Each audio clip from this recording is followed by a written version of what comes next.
Ju them unë ju,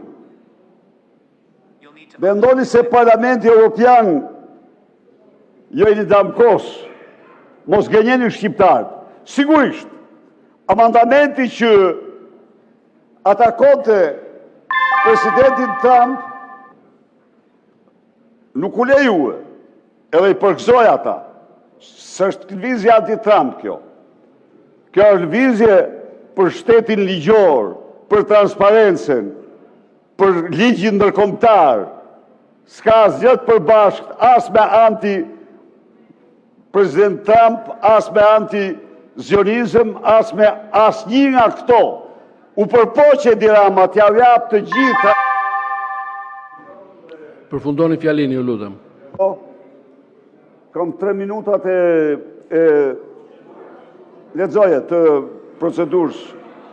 Pra, jo, nuk kemi të procedura, përfundoni fjalin. Zotri dhe njerë, të nërpresim çdo gjë, të merremi me kërkesat dhe Parlamenti Evropian kërkon me urgjencë tërheqjen e ndryshimit të ligjeve që janë bërë në këtë parlament. Kërkon moratorium për çdo leje të re dhe për çdo veprim të ri pas se të ndryshohet ligji.